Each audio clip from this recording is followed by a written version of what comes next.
Hello বন্ধুরা, আমার রান্নাঘরের গল্পকথায় তোমাদের সকলকে স্বাগত। আজকে আমি নতুন একটা রেসিপি নিয়ে তোমাদের সামনে হাজির হয়েছি। নারকেলের পুর ভরা কাঁকরোল ভাজা। প্রথমে আমি কয়েকটি কাঁকরোল নিয়ে নিয়েছি। কাঁকরোলগুলোর গা ভালো করে একটা পিলার দিয়ে এইভাবে ছুলে নিতে হবে, যাতে কোনো কাঁকরোলের গায়ে খোসা না থাকে। খোসা ছাড়ানো হয়ে গেলে পরে আমি একটা ছুরির সাহায্যে প্রত্যেকটি কাঁকরোল এরকম গোল গোল করে কেটে নেব। গোল গোল করে কাটা হয়ে গেলে পরে আমি একটা জল ভর্তি বাটি নিয়ে তার মধ্যে কাঁকরোলগুলোকে দিয়ে দেব।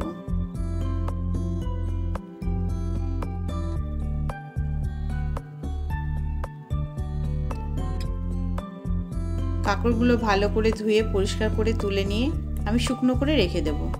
অপর দিকে একটা বাটি নিয়ে বাটির মধ্যে কিছুটা পরিমাণে চালের গুঁড়ো, কিছুটা পরিমাণে বেসন,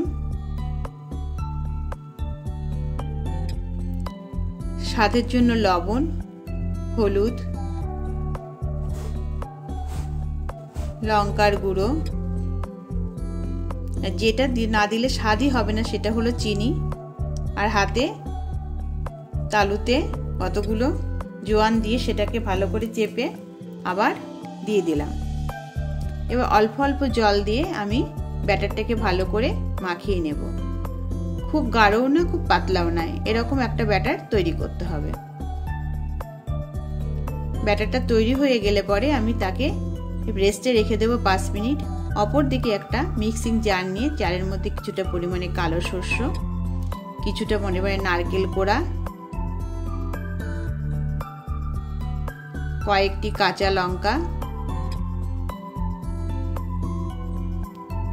2 চামচ মতন পোস্ত আর লবণ দিয়ে আমি সেটা ভালো করে মিহি পেস্ট করে নেব। পেস্ট করা হয়ে গেলে পরে আমি একটি কাঁকরোলের পিস নিয়ে তার মধ্যে নারকেলের পুরটা ভরে দিয়ে অপর একটি কাঁকরোলের পিস দিয়ে সেটাকে আমি ঢেকে দিয়ে বেসনের মধ্যে চুবিয়ে আমি তেল গরম হলে তেলে ফ্রাই প্যানে দিয়ে দেব। এইভাবে প্রতিটি কাঁকরোলের মধ্যে পুর ভরে ভরে বেসনের মধ্যে চুবিয়ে আমি গরম তেলের মধ্যে দিয়ে দিলাম। একটা পিঠ ভালো করে ভাজা হয়ে গেলে পরে আমি আর একটা পিঠ উল্টে উল্টে দিয়ে দেব। যখন আমি ভাজবো তখন আমাকে খেয়াল রাখতে হবে যেন খুব একটা আঁচটা জোরে না থাকে, মিডিয়াম আঁচে থাকে। মিডিয়াম আঁচে থাকলে ভেতরটা পর্যন্ত ভাজা হবে আর উপরটা পুরো কালো হয়ে যাবে না। এইভাবে লাল লাল করে আমি সমস্ত কাঁকরোল ভেজে নেব। কাঁকরোলগুলো আমার ভাজা হয়ে গেছে। এটা তোমরা গরম ভাতেও খেতে পারো, আবার সন্ধ্যাবেলা স্ন্যাক্স হিসাবেও খেতে পারো চায়ের সঙ্গে। তোমাদের ভালো লাগলে আমার সঙ্গে থেকো বন্ধুরা।